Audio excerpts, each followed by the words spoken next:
hay una cita en San Lucas capítulo 7. San Lucas capítulo 7.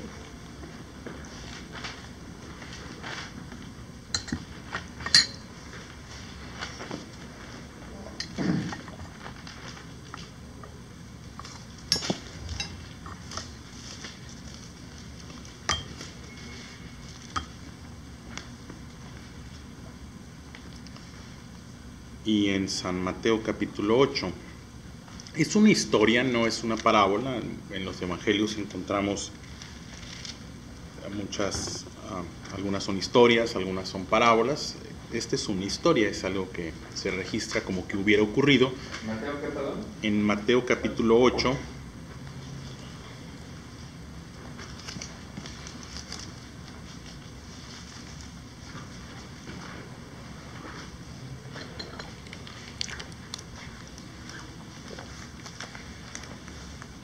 Y es la misma historia, solo que se complementa. Hay una expresión que viene en Mateo que no se registra en San Lucas, y podemos considerar las dos si están de acuerdo. San Lucas capítulo 7 a partir del verso 1. San Lucas capítulo 7 a partir del verso 1. ¿Estamos ahí? Se los leo. Después que hubo terminado todas sus palabras, se refiere al Señor Jesús, después que hubo terminado todas sus palabras al pueblo que le oía, entró en Capernaum, y el siervo de un centurión, a quien éste quería mucho, estaba enfermo y a punto de morir.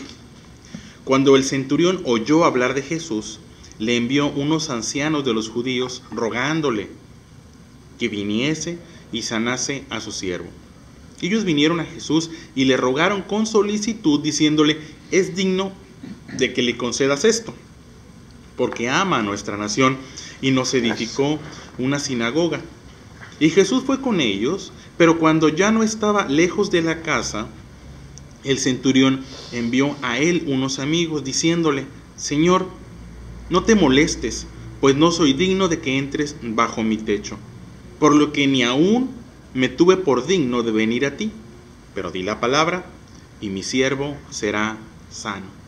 Porque también yo soy hombre puesto bajo autoridad y tengo soldados bajo mis órdenes, y digo a este: ve, y va,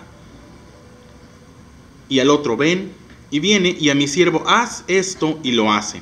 Al oír esto, Jesús se maravilló de él, y volviéndose dijo a la gente que le seguía: os digo que ni aún en Israel he hallado tanta fe.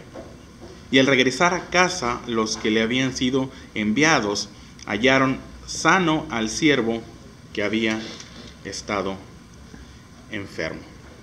Y bueno, es una historia muy, muy bonita. Es una historia de alguien que se acerca al Señor Jesús buscando una solución a su problema, a su condición, y la encuentra. Y hay muchos puntos, hay algunos puntos que me gustaría resaltar. Tal vez el principal es maravillar a Jesús, sorprender a Jesús. Hablar de maravillar es causar admiración, despertar admiración en una persona, ser visto con admiración. Es interesante pensar en Jesús, Hijo de Dios, de alguna manera representante de Dios, se sorprenda. A veces se pierde la capacidad de asombro con lo que estamos viviendo en la ciudad. Simplemente, poco a poco, tal vez la primera vez que escuchamos de violencia nos sorprendimos, malamente, pero nos sorprendimos, y ahora no nos sorprende. Algunas cosas nos han causado admiración, pero con el tiempo no. Y me gusta pensar que tenemos la capacidad de sorprender a Dios. Lo curioso es que lo sorprendió porque creyó. El creer, ¿que acaso será algo tan poco frecuente? ¿Será tan poco frecuente que los hombres creamos?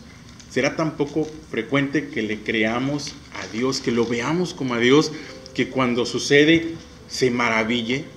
Porque eso es lo que pudiera ser. Si fuera frecuente pienso que si fuera frecuente que la gente creyera, pues a lo mejor con el tiempo deja de maravillarse, no sé. Pero bueno, regresemos a la historia. Y dice, bueno, yo algunos puntos es que yo resaltaría de este personaje. Es, primero, que interceden por él, que él tiene una necesidad, que busca de alguna forma la respuesta en el Señor Jesús, y dice en el verso 4 que algunos fueron a hablar por el centurión, intercedieron por el centurión. Hubo hombres judíos, israelitas, que intercedieron por él, dice el verso 4, y ellos vinieron a Jesús y le rogaron con solicitud, diciéndole, es digno que le concedas esto. Esa primera parte es interesante, porque muchas veces mi necesidad es solamente mi necesidad. Tengo alguna condición de enfermedad o algún familiar mío está enfermo y solamente podemos llegar a un punto en el que por egoísmos, por nuestra forma de vida o por el desinterés que tienen los demás alrededor de mí, a lo mejor solamente yo estoy interesado en la solución de ese problema. No sé si logro explicarme. ¿Sí? Estamos hablando de que ese centurión había provocado empatía de tal forma que cuando él se dolía, los demás se dolían con él. El salmista David en alguna expresión dijo, muchos se alegrarían si yo resbalara. Hubo un momento en la vida de David que se dio cuenta que si a él le iba mal, lejos de provocar la empatía, de provocar la tristeza de los que estaban, algunos de los que estaban, no todos, claro, cerca de él, al contrario, pudiera suceder que tengamos cuidado, que nuestra forma de vida despierte el interés de los demás, que cuando estemos en una condición de tristeza, en alguna condición de necesidad, en alguna carencia, los que están cercanos a nosotros se duelan con nosotros. La Biblia narra la historia de Job. Cuando Job pasó por una tragedia, pasó por una serie de dificultades, dice que 3 jóvenes, 3 amigos fueron a verlo y a dolerse con él. Buscaron una solución y buscaban una causa. Algunos no, digo, la Biblia narra, no estaban muy en lo cierto, pero al menos se dolieron con él e interceden con él. Y eso es lo que sucede con este centurión. Lo describen como un buen hombre. Era un buen hombre. Ahora, no perdamos de vista que el centurión era romano. Ellos eran judíos, eran de alguna manera enemigos. Era un enemigo natural, era un gobierno, era una imposición. Y sin embargo, a pesar de que la naturaleza que él tenía era para rechazarlo, por su nacionalidad, su condición, sus actos provocaban la empatía de los demás, de tal manera que cuando él tuvo una necesidad, los demás interceden por él. La Biblia dice en Mateo 18 que donde 2 o 3 de nosotros nos pusiéramos de acuerdo, si hasta eso no se necesitan muchos, no se necesitan cientos, no se necesitan miles. Dice San Mateo que si 2 o 3 nos ponemos de acuerdo acerca de algo, que se lo pidamos a Dios y Dios va a responder. Y eso es lo que estaba ocurriendo ahí. Hubo 2 o 3 o tal vez más que vieron la necesidad de este centurión, se duelen con él e interceden por él. Porque a los ojos de ellos era alguien digno. Cuando hablaban de sus acciones, dicen que es alguien que ama a la nación, a pesar de que era un soldado que estaba ahí como enemigo. Él amaba la nación y además edificó una sinagoga, invirtió de alguna manera sus recursos, sus capacidades, su influencia, su condición, la invierte para proveer algo que era importante para ellos, para atender alguna situación espiritual de ellos. Y aquí sería un primer punto, que cuando estemos en una necesidad, sepamos que va a haber quien intercede por nosotros. Que no se alegren de nuestra tragedia, que no se alegren de nuestra pérdida, que no digan, mira, algo ha de haber hecho, o vaya, ya se lo merecía. Una de cal por las que van, ese tipo de expresiones que de pronto pueden suceder, no deben de ocurrir. Que cuando estemos en esa situación, que tengamos una forma de vida, que la gente hable por nosotros, que la gente hable por nosotros delante de Dios. Sucede en las iglesias, alguien tiene alguna necesidad y sale alguien con su mira, algo quiere, algo necesita. Sí, pero interceden por nosotros. La Biblia dice que la oración del justo puede mucho. Y la pregunta sería, ¿y hay justos alrededor de nosotros orando por nosotros? Espero que sí. No sé si los haya, pero para que los haya, yo diría que el primer ejemplo de este centurión sería, ser dignos. Que puedan vernos a nosotros como hombres dignos. El otro punto es la humildad de este personaje. Dice en el verso 6, y Jesús fue con ellos. Jesús, al ver la necesidad, no solo del centurión, sino al ver que están intercediendo por él, dice que fue con ellos, verso 6, pero cuando ya no estaba lejos de la casa, el centurión envió a él unos amigos diciéndole: Señor, no te molestes, pues no soy digno de que entres en mi techo. Verso 7, por lo que ni aún me tuve por digno de venir a ti, pero solo di la palabra. Por un lado vemos el reconocimiento de su lado humano. Él se reconoce a sí mismo como alguien que no era digno, porque hay que verlo, realmente no somos dignos. Hoy en día de pronto hasta se pierde el respeto, con una confianza que le hablamos a Dios, pero qué bueno que haya confianza, pero a veces se puede caer en lo confianzudo. Es palabra, se vale decir, en lo confianzudo, que es una confianza que va más allá, es una confianza que llega al punto de faltar al respeto. Es el Señor. Cuando el Señor Jesús nos enseñó a orar, dijo: es Padre nuestro, es esa figura de Padre. Y luego a veces una confianza, perdón, no me malinterpreten, pero es que Diosito. Yo entiendo, los latinos son muy dados a los diminutivos, ¿no? El desayunito y el doctorcito y... No, espérame. Digo, sí lo hacemos, ¿verdad? Pero hay que aprender a reconocer a Dios. Qué bueno que haya confianza, qué bueno que tengamos esa cercanía con Él, pero también qué bueno que nunca perdamos de reconocer nuestra condición. Realmente no somos dignos, no somos merecedores de la vida de Jesús, pero el amor que Él nos tiene nos acerca, perfecto. Pero el hecho de que Él se humille no significa que nosotros de pronto le vayamos a perder el respeto. Y es lo que hace este centurión. Él reconoce que Él no es digno. Dice la Biblia que el Señor se acuerda de que somos polvo. A nosotros es a los que de pronto se nos olvida. Y nos olvidamos de que somos polvo. Y con un exceso de confianza. Y luego hay ciertas líneas. Exígele a Dios. Recuérdale a Dios sus promesas. Reclama. Expresiones que yo he escuchado. Reclámale a Dios. Pues espérame. No. La Biblia dice que cuando nos acerquemos a Dios lo hagamos con humildad. Con sencillez de corazón. Y es lo que hace este personaje. Además de que están intercediendo por él, él se humilla. La Biblia dice que el que se humille será enaltecido, y que al contrario, el que se enaltece será humillado. Recordar y no perder de vista nuestra condición y acercarnos a Dios sí con confianza, porque tenemos derecho, tenemos acceso, pero nunca perder de vista que la humildad es importante cuando nos acercamos a Dios. A veces nuestra condición humana, nuestros logros humanos, nuestras carreras, las profesiones, las empresas, de pronto nos dan esa sensación de llegar al tú por tú con Dios. No lo haríamos. Yo estoy seguro que si nos dieran una audiencia, si en este momento entrara algún personaje importante, algún presidente, no lo tuteábamos. No lo hacíamos. ¿Por qué de pronto lo haríamos con Dios? No perder de vista. Y este personaje no pierde de vista y él reconoce que no es digno. Y luego viene esa otra expresión que habla de la fe. Dice: solo di la palabra. Una vez que él dice: bueno, hasta me da pena que entres a mi casa. Me da pena porque sé quién soy, porque sé cómo vivo, porque sé que soy pecador. Pero solo di la palabra. Y ahí expresa una fe. Que ese concepto de la fe es creer. Y hay una diferencia entre saber y creer. A veces confundimos o se confunde el concepto de fe y lo encaminamos hacia el saber. Saber no es creer. Saber es tener acceso a una información, que se nos demuestre esa información, tener pruebas o evidencias de esa información, y entonces ahora lo sé. Yo puedo acercarle una taza y le digo: esta taza tiene té. Ustedes me pueden creer, si yo soy sujeto de confianza, me pueden creer que tiene té. Ustedes creen que tiene té, no lo saben, porque no lo han visto. Pero si yo sí, mira, se los demuestro, se los enseño, entonces ustedes saben que tiene té. Eso es saber. La Biblia en ocasiones nos habla del saber, pero en ocasiones nos habla del creer. La fe tiene que ver con el creer. Hay cosas que no tienen lógica, hay cosas que no caben en la razón humana, hay cosas que no caben en la razón científica. ¿Por qué no caben?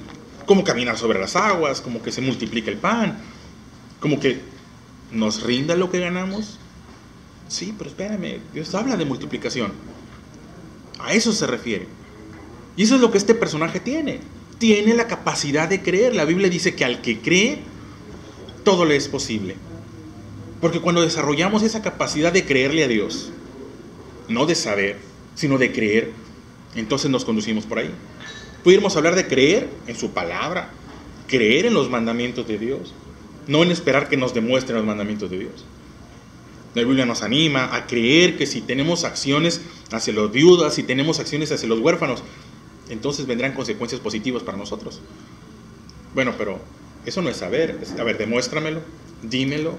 Eso sería saber. Creer es, bueno, yo creo que atender eso es importante y respondo a ese mandamiento, creyendo que va a tener consecuencias. La Biblia dice, honra a tu padre y a tu madre. Y si creemos en ese mandamiento y lo ponemos en práctica, no que nos demuestre. Y a veces queremos una especie de demostración, que caemos en una especie de señalitis. Señor, dame señal. Dame señal, dame señal, dame señal, dame señal. Que me demuestre. Como si Dios tuviera la obligación de demostrarnos algo. Este personaje nos deja ese ejemplo y por lo tanto maravilla a Jesús.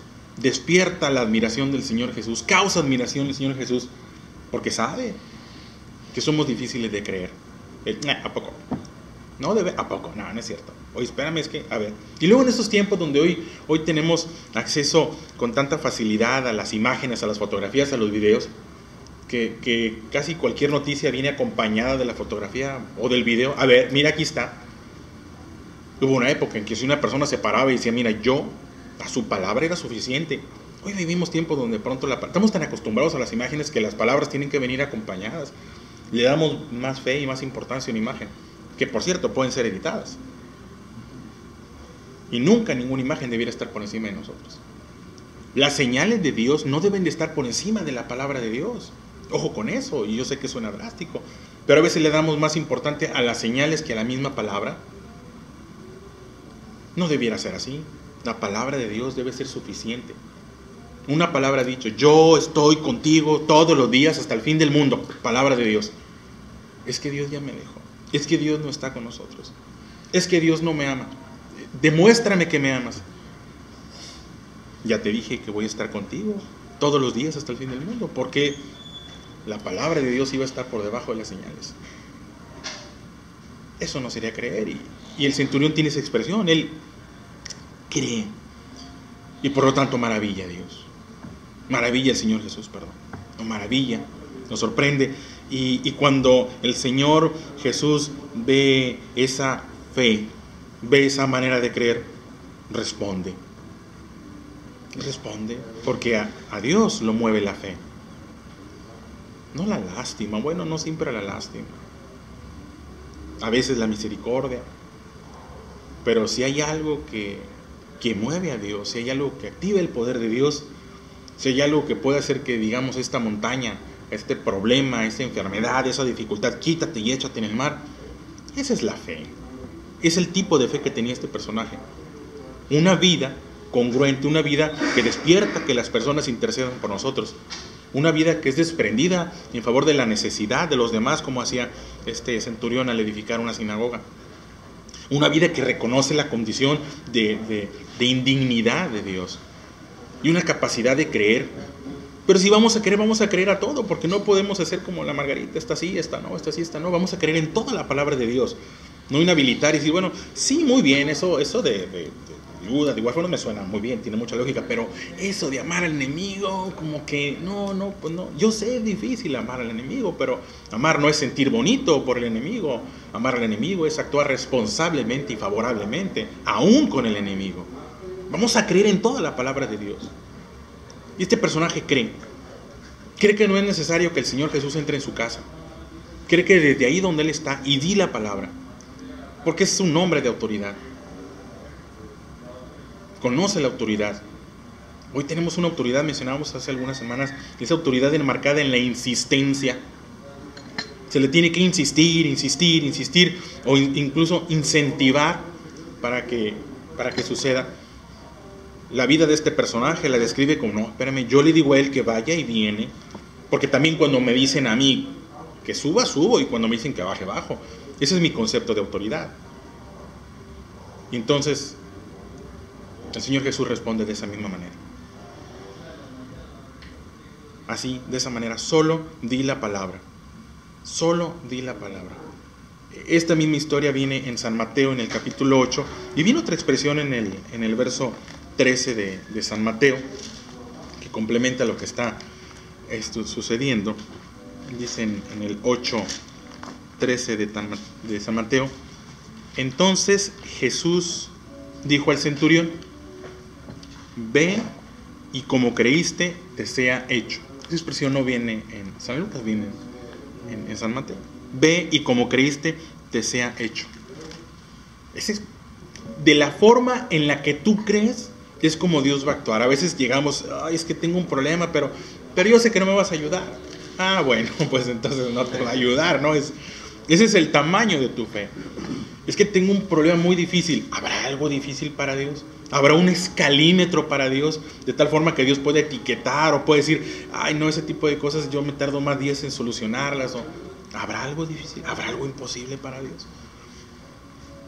¿Qué determina el obrar de Dios en nosotros? Bueno, la forma en la que creemos, porque la forma en la que creemos habla del tamaño o de la cantidad de nuestra fe, porque pareciera que la fe sí es cuantificable, pareciera, dan indicios. En algún momento y no tiene que ser mucho, en algún momento el Señor Jesús dijo: si fuera del tamaño de un grano de mostaza. Es un poquito de fe, una capacidad consistente, pequeña pero consistente de creer. Ve y como creíste te sea hecho. ¿Crees firmemente que Dios puede hacer la diferencia en tu vida, en tu familia, en tu trabajo y en tus hijos? Sí lo creo, va a suceder. Pero es que yo creo que ya no puede salvar mi matrimonio. Es que yo creo que ya para mi hijo adolescente que es rebelde no hay solución. Ok, hay algo que no estamos haciendo del todo bien, hay de pronto una incapacidad de creer, que lo entiendo, los problemas, las dificultades nos llevan a llegar a esos extremos, pero no hay que perder de vista que si recuperamos en todo caso la capacidad de creer, porque es algo con lo que nacimos. Me gusta pensar que nacemos con la capacidad de creer. Observen a los niños pequeños, y los niños pequeños creen. Lo creen porque no conocen la mentira, porque no han andado en mentira. Mentir es algo a lo que nos acostumbramos, mentir es algo que adquirimos con el pasar de los años. El miedo, no nacemos con miedo. Aprendemos a temer, aprendemos a no creer, pero podemos muy bien recuperar y aprender este personaje, que dicho de paso no era israelita. Qué curioso, que dice el Señor Jesús: ni aún en Israel he hallado tanta fe. Que Israel era el pueblo que estaba llamado y enseñado, el pueblo que había sido construido con la palabra de Dios por siglos. Era Israel. En la cultura judía, los niños desde pequeños asistían a las sinagogas y aprendían y asimilaban la palabra de Dios. Pero una cosa es asimilar la palabra de Dios y otra cosa es creer en la palabra de Dios. Una cosa es saber la palabra de Dios. Sí la sé, y dice: no matarás. Sí, está muy claro, y dice: no tendrás dioses ajenos. Ahí dice: no tengas otra mujer, o sea, varón y hembra los creó. Así dice. Eso dice. Eso es saber. Oye, ¿y lo crees? ¿Lo crees? ¿Lo crees al punto de conducirte de esa manera? Por eso el Señor Jesús se sorprende. Ni aún en Israel, ni aún en los que se supone que tienen el conocimiento, ni aún en los que se supone deben ser el ejemplo para los demás, he encontrado esta capacidad y esta voluntad de creer. Y entonces viene esa expresión: ve y como creíste te sea hecho. Es un personaje ejemplar, es un personaje que tal vez tenía un poco dominio por su cultura, poco dominio de la palabra escrita hasta ese momento, de lo que llamaban la ley mosaica. Probablemente tenía poco conocimiento, pero tenía algo que era más importante: creía, tenía fe. Si creemos en la palabra de Dios, en lo poco que sepamos, o sea, hasta eso no hay que saber mucho, pero si ese poco lo creemos y lo ponemos en práctica, bueno, dice la Biblia que un poco de levadura leuda toda la masa. Un poco de fe nos da la capacidad de conducirnos. Entonces, en resumen, bueno, este personaje tenía una vida desprendida, tenía una vida congruente, que provocó que intercedieran por él. Buscar una vida que provoque que la gente interceda por nosotros, que no se alegren en nuestra tragedia, que intercedan por nosotros, reconocer nuestra condición de humanos, que no somos dignos, reconocer que hay pecado en nosotros. Pecar es errar, que hay desaciertos en nosotros y que continuamente tenemos que estar reajustando el rumbo. Tener una capacidad de creer en Dios. Solamente di la palabra. Sí, pero a veces la palabra no es solamente di la palabra, sana mi familia, solamente di la palabra, sana mi empresa. A veces la palabra no va a ser así, a veces la palabra es levántate y asiste a la congregación. A veces la palabra es deja a esa mujer, a veces la palabra es al César lo del César y a Dios lo de Dios. ¿A qué me refiero? A veces la palabra es paga impuestos, perdón, pero la palabra de Dios nos enseña a ser perfectos en todos nuestros caminos. Solo di la palabra. Y eso va a ser una diferencia considerable. Y ya que maravillemos a Dios con nuestra capacidad de creer. Y que entonces Dios diga a nuestras oraciones, como creíste, te sea hecho. Se los dejo.